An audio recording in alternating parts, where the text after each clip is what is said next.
Sicilia, le principali notizie.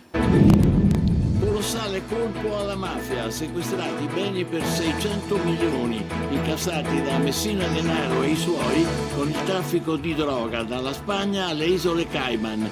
La procura di Palermo ha seguito la pista del tesoro del defunto capomafia, confiscando resort e società in una decina di paesi esteri. Arrestati in 3 che riciclavano il denaro e custodivano lingotti d'oro e gioielli milionari. Il procuratore nazionale Melillo, che vedete, dice bloccato il tentativo di Cosa Nostra di tornare a organizzarsi unitariamente. Dopo i fuochi e i Kalashnikov delle cosche, l'antimafia nel pomeriggio a Sferracavallo. Cosa Nostra sfida le istituzioni per riavere consenso, avverte il presidente della commissione Cracolici. L'imprenditore cui hanno incendiato le auto non mi piegherò mai. A Ciacullia e l'Acqua Santa, consegnati alla collettività 2 immobili confiscati alla mafia e ristrutturati dal comune di Palermo. Saranno utilizzati dalle donne vittime di violenza e dai minori a rischio. Caltanissetta confermata la condanna a 8 anni di un ministrante per abusi sessuali su una minorenne. Le violenze del laico che assisteva i sacerdoti commessi in una chiesa dell'Ennese. Niscemi, il ministro Musumeci ha firmato i decreti per l'attuazione del piano da 150 milioni per il dopo frana, previsti inizialmente fondi per demolizioni e delocalizzazioni. Subito dopo si procederà con gli investimenti per la prevenzione di nuovi rischi idrogeologici. Catania, task force della polizia per garantire sicurezza e rispetto delle norme nei locali e per una movida sicura siglato in prefettura un accordo tra istituzioni e commercianti.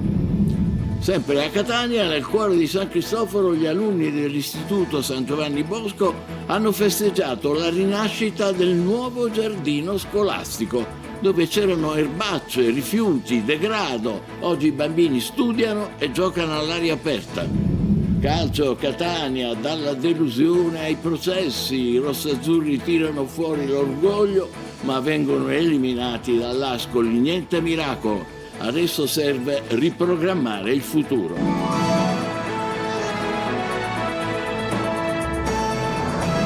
Bentrovati, resort, azioni e oro. Così gli uomini di Messina Denaro investivano i soldi della droga. Tanti soldi, ville lussuose in Spagna, conti correnti a Gibilterra, Andorre, Libano, Lussemburgo, isole Cayman. È stato scoperto un patrimonio enorme, 600 milioni come minimo, in gran parte collegato al defunto padrino di Castelvetrano, Marco Gullà. Un colpo importante. Il procuratore di Palermo, Maurizio De Lucia, ha sintetizzato così l'operazione che ha portato al tesoro della droga accumulato da Matteo Messina Denaro. Una montagna di soldi accumulati con la droga investiti in un reticolo di società in giro per il mondo. Ville lussuose in Spagna, conti correnti a Gibilterra, Andorra, Libano, Lussemburgo e isole Cayman. Il patrimonio di Giacomo Tamburello, l'uomo che gestiva il narcotraffico per conto di Matteo Messina Denaro, era sconfinato. Un tesoro stimato dagli inquirenti in oltre 200 milioni di euro, gestito nell'ultimo periodo dal figlio di Tamburello, Luca Fresco, di studi internazionali in economia, arrestato oggi col padre e la madre. La droga è la merce, in particolare la cocaina, che ha il valore aggiunto più alto fra le merci al mondo, legali o illegali che siano.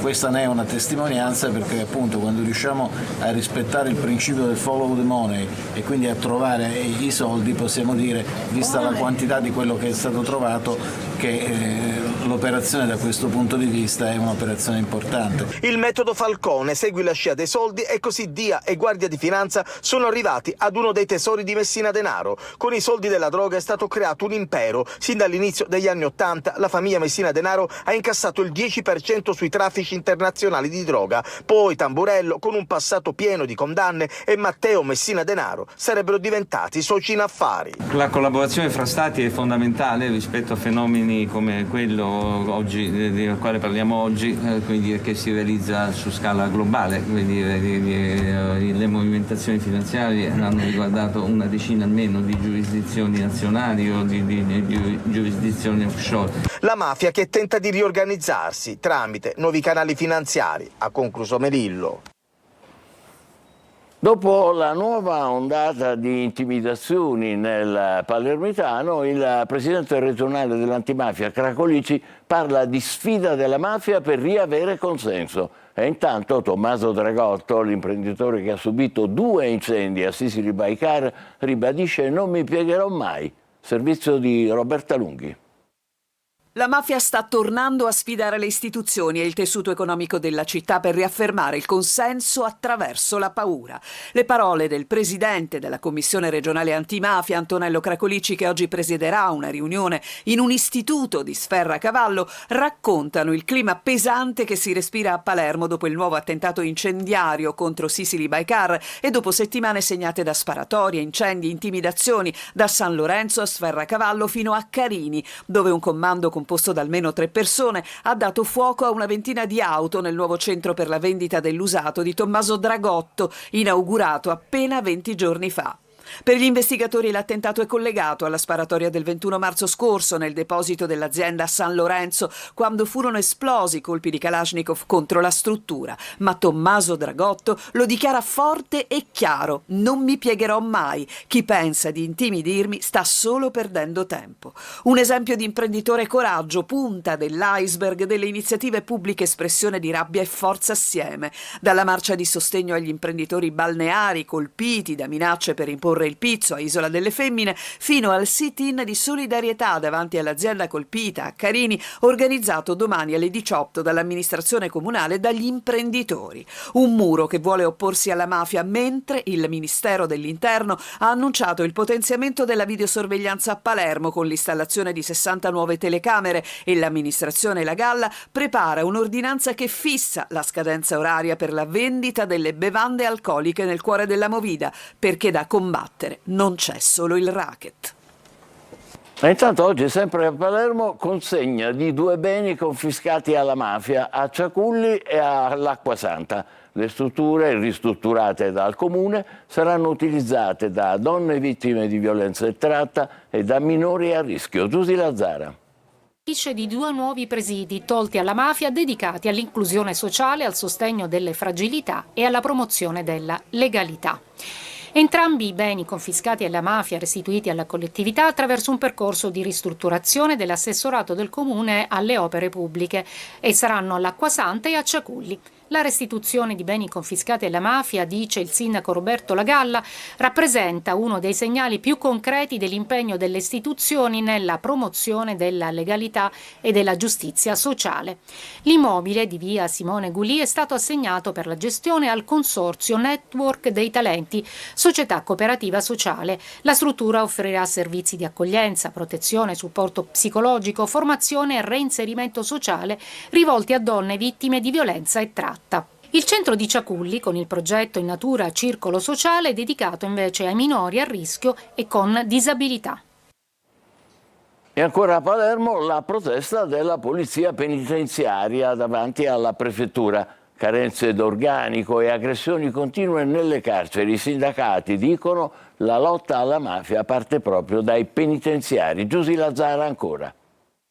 La lotta alla mafia deve iniziare all'interno delle carceri. Se le carceri sono vulnerabili, entrano telefonini, droga e tutto quello che non può essere all'interno delle carceri. A Palermo la protesta della polizia penitenziaria siciliana davanti alla prefettura. Ormai da mesi la denuncia per le continue aggressioni dentro le strutture carcerarie fatiscenti e sovraffollate. Strutture, dicono i sindacati, che sono diventate un problema di ordine pubblico anche per la carenza di personale. La gestione dei detenuti all'interno delle carceri è diventata insostenibile e le aggressioni e la realtà lavorativa è indicibile. Ormai siamo nella situazione che sappiamo quando iniziamo, ma non sappiamo quando finiamo. Insostenibili poi i carichi di lavoro. Ho 1 milione di ore di straordinario, 910 di ferie accumulate. Questo non fanno altro che capire lo stress lavorativo che subiamo giornalmente. La protesta continuerà, dice la polizia penitenziaria, finché non arriveranno risposte concrete.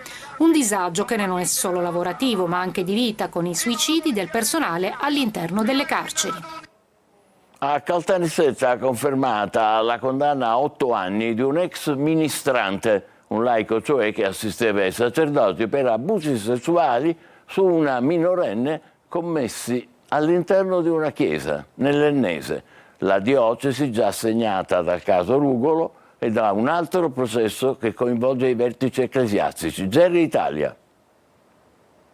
La Corte d'Assise d'Appello di Caltanissetta ha confermato la condanna a 8 anni di reclusione nei confronti di un ex ministrante che prestava servizio nella parrocchia di San Domenico Savio. L'uomo era accusato di aver abusato di una minorenne all'interno di una stanza della chiesa mentre collaborava alle attività religiose. I giudici nisseni hanno respinto il ricorso presentato dalla difesa. L'imputato ha sempre negato ogni addebito, sostenendo di non avere mai avuto alcun approccio con la ragazza. Le prime rivelazioni della giovane erano emerse durante i colloqui con gli operatori di un consultorio dove si era recata accompagnata dai genitori. La Procura Generale aveva chiesto la conferma della sentenza di primo grado, posizione condivisa anche dal legale della ragazza e dei familiari costituiti parte civile nel processo. Secondo l'accusa, gli abusi si sarebbero verificati nei locali della parrocchia. L'ex ministrante era stato anche sottoposto a misura restrittiva. La difesa ha però insistito sulle presunte incongruenze nei racconti della giovane e sulla mancanza, a suo dire, delle condizioni pratiche perché gli episodi potessero verificarsi nei modi descritti, anche alla luce del tempo trascorso prima della denuncia. Nel ricorso, inoltre, il legale dell'imputato ha richiamato il fatto che il giovane fosse stato inizialmente allontanato dalla parrocchia ma successivamente riammesso ad assistere alle funzioni religiose, elemento che secondo la difesa sarebbe incompatibile con sospetti di comportamenti abusanti. Ora gli avvocati attendono il deposito delle motivazioni della sentenza, una vicenda che pur non coinvolgendo direttamente membri del clero si inserisce in un contesto già profondamente segnato dal caso Rugolo, concluso con la condanna definitiva del sacerdote per abusi sessuali su minori, e cresce intanto l'attesa per il processo per falsa testimonianza legato proprio al caso Rugolo, che vede imputati il vescovo della diocesi Rosario Gisana e il vicario giudiziale Vincenzo Murgano. La sentenza di primo grado è attesa per il prossimo ottobre. Restiamo a Caltanissetta. Nuovi sviluppi nell'inchiesta sul ciclo dei rifiuti nella discarica di Timpazzo, uno dei poli più importanti della Sicilia. Ci sarebbero almeno 6 indagati, attesi gli interrogatori preventivi davanti al GIP. Ancora Gerry Italia. La gestione della discarica di Timpazzo finisce sotto la lente della Direzione Distrettuale Antimafia di Caltanissetta, un'inchiesta ampia e complessa che punta a fare luce sul ciclo integrato dei rifiuti e sulle attività amministrative e operative della piattaforma, considerata strategica per l'intera Sicilia. Da mesi i carabinieri, insieme ai militari del nucleo operativo ecologico, stanno portando avanti verifiche, acquisizioni e approfondimenti investigativi. Secondo quanto trapela, gli indagati sarebbero almeno 6, tra questi figurerebbero anche i vertici di impianti SRR e la società in-house che gestisce il polo di Timpazzo. La procura avrebbe chiesto misure restrittive. Nei prossimi giorni i soggetti coinvolti dovranno comparire davanti al GIP di Caltanissetta per gli interrogatori preventivi. Davanti al giudice per le indagini preliminari si presenterà anche l'amministratore di impianti, l'ingegnere Giovanna Picone, riconfermata lo scorso anno. Un'indagine che secondo gli inquirenti si baserebbe anche sul contenuto di intercettazioni già acquisite agli atti. Il sito di Timpazzo rappresenta da anni uno snodo centrale nel sistema regionale dei rifiuti anche per via del progetto di ampliamento già avviato, una nuova vasca dal valore di circa 12 milioni di euro, un elemento che rende ancora più delicata e rilevante l'inchiesta aperta dalla DDA Nissena. I finanzieri di Ragusa hanno sequestrato 2.500 litri di gasolio agricolo e denunciato il titolare di una carrozzeria di autoveicoli e rimorchi di Vittoria per sottrazione fraudolenta al pagamento dell'accisa sui prodotti energetici e per la mancanza del certificato di prevenzione incendi. Il carburante era in 3 cisterne e, questa è ancora un'altra accusa, era utilizzata indebitamente dai mezzi dell'azienda. Niscemi, il ministro Musumeci ha firmato i decreti per l'attuazione del piano da 150 milioni per il dopo frana.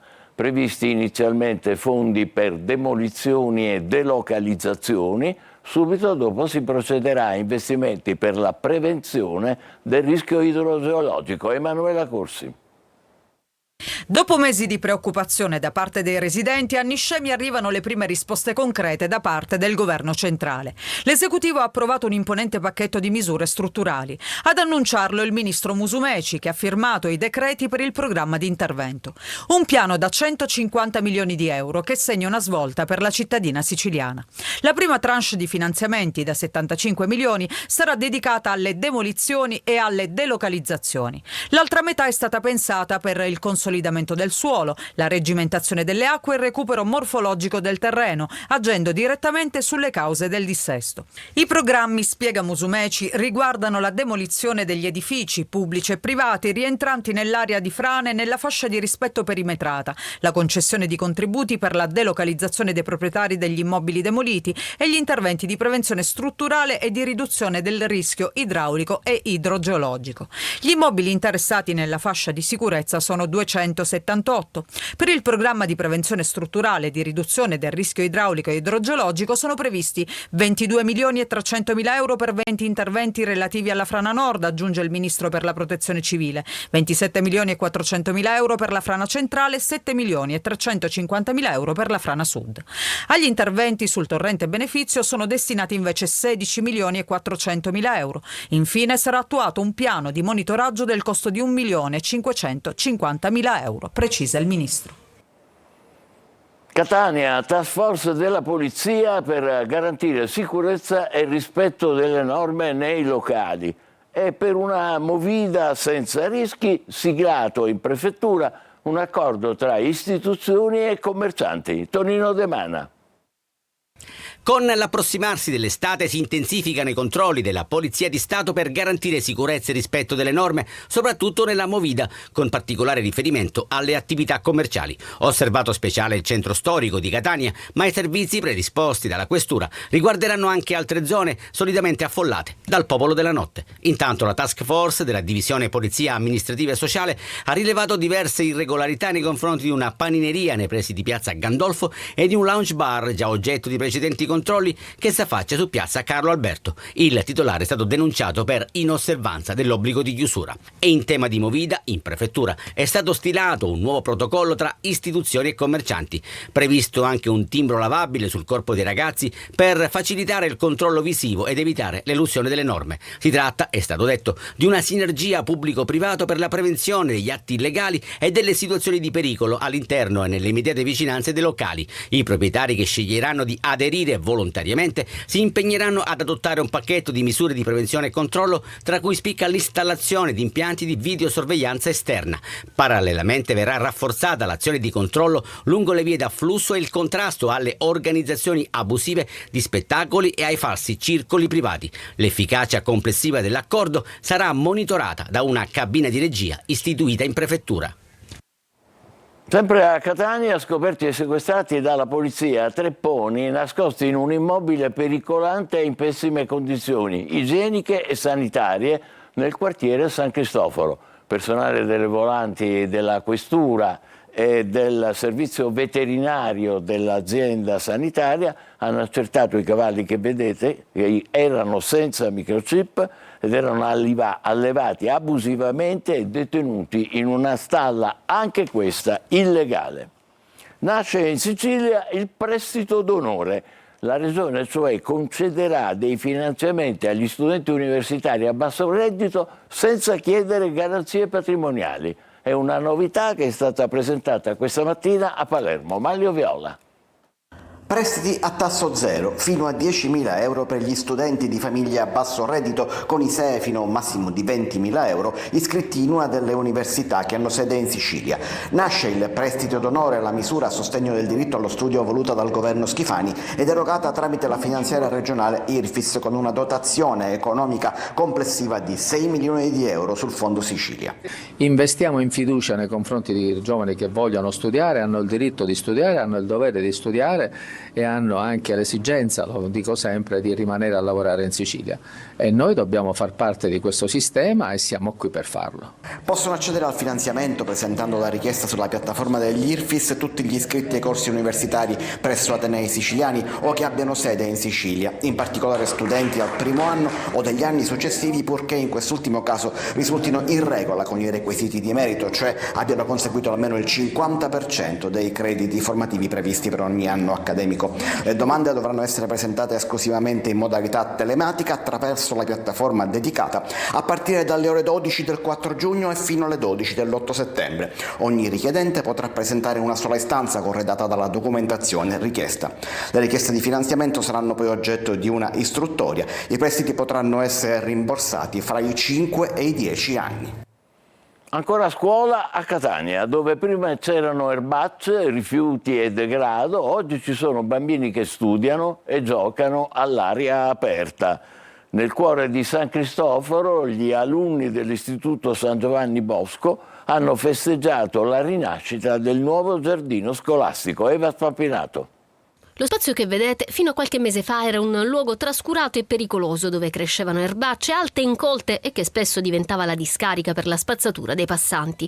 Poi la tenacia di una dirigente scolastica e l'apertura da parte della politica con un progetto sperimentale hanno reso possibile un reale cambiamento che in un quartiere come quello di San Cristoforo suona come un piccolo miracolo. La preside Longo qui in questa zona di Catania ha voluto avviare in maniera sperimentale con la regione siciliana un protocollo d'intesa che ha visto l'ausilio dei forestali e degli operatori dell'ESA. Sono state messe a dimora piante officinali, alberi e nuove essenze verdi. Le istituzioni collaborano anche grazie a un progetto sperimentale fatto con l'Istituto Penitenziario di Bicocca, dove nell'inclusione del disagio abbiamo voluto valorizzare quella che è la bellezza del nostro patrimonio naturalistico. Per questo oggi i piccoli alunni dell'Istituto San Giovanni Bosco hanno organizzato una festa per dire grazie a chi ha reso possibile tutto questo. Di trasformare quelle che sono delle criticità in fatti concreti e positivi. Qui i piccoli alunni potranno anche fare lezioni all'aria aperta grazie alla donazione da parte delle famiglie della scuola di comode poltroncine. Questi bambini che hanno il diritto di vivere la scuola sia negli spazi interni che esterni, bella, accogliente, a misura di bambino. Un esempio di riqualificazione riuscita che adesso potrebbe diventare modello per altre scuole in Sicilia. Davvero, ce lo auguriamo, bellissimo, a San Cristoforo, a Catania. Adesso è il momento della nostra pausa, tra poco il calcio con il Catania che nonostante la prova di orgoglio viene eliminato dall'Ascoli, al Massimino finisce 2-1. State con noi.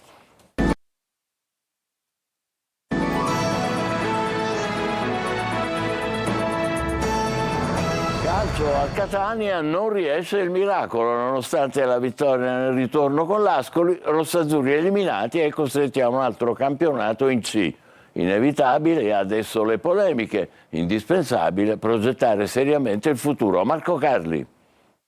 Niente miracolo e spazia i processi. Il post eliminazione con l'Ascoli vive di due aspetti: l'orgoglio che il Catania ha messo in campo, l'opposto di quello che è successo al Del Duca domenica, e le riflessioni sul futuro per non ripetere gli errori degli ultimi anni. Sul prato del Massimino il Catania viene accolto dai fischi inevitabili dopo la vergognosa prestazione di Ascoli, ma poi la squadra riesce a riportare il pubblico dalla propria parte, merito della voglia di lottare, delle parate di Dini, dei 2 gol nel primo tempo soprattutto. Caturano porta in vantaggio i suoi dopo 7 minuti.